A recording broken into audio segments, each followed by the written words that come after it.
కౌరవ సేనను చూస్తూ దుర్యోధనుడు తన సైనికులను ఉద్దేశించి ఇలా చెబుతాడు.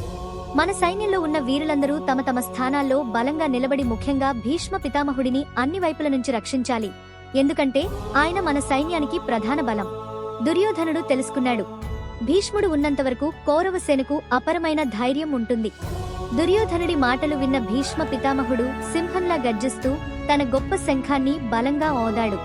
ఆ శంఖధ్వని యుద్ధం ప్రారంభమయ్యే సంకేతంలా మారింది. ఆ ధ్వని కౌరవ సైన్యానికి ధైర్యాన్ని నింపింది. భీష్ముడు శంఖం ముదిన వెంటనే కౌరవ సైన్యంలో ఉన్న అందరూ యోధులు ఒకేసారి తమ శంఖాలు, డంకాలు, నాగారాలు ఊదారు. ఆ శబ్దం ఎంతో ఘోరంగా మారి మొత్తం కురుక్షేత్ర యుద్ధభూమి కంపించేలా మారింది.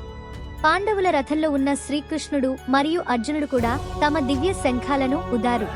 తెల్లని గుర్రాలు ఉన్న ఆ మహారథంలో నిలబడి కృష్ణుడు మరియు అర్జునుడు యుద్ధానికి సిద్ధమయ్యారు. వారి శంఖధ్వని యుద్ధభూమిలో ప్రతిధ్వనించింది. శ్రీకృష్ణుడు తన పంచజన్య శంఖంను ఊదాడు.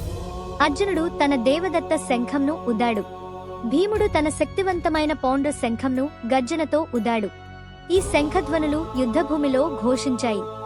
ధర్మరాజు యుధిష్ఠిరుడు తన అనంత విజయ శంఖంను ఊదాడు.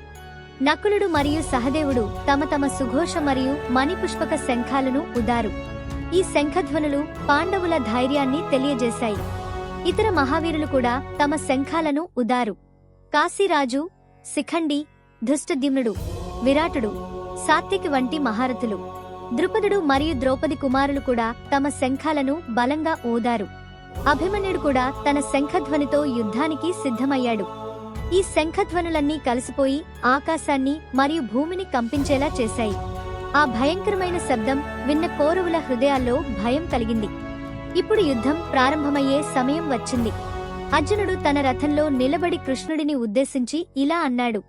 ఓ కృష్ణ, నా రథాన్ని రెండు సేనల మధ్యలో నిలపండి. ఎవరు యుద్ధానికి వచ్చారో నేను చూడాలి. ఇక్కడి నుంచి అర్జునుడి మనసులో గొప్ప సందేహం మొదలవుతుంది. అదే భగవద్గీతలోని మహాజ్ఞానానికి ఆరంభం.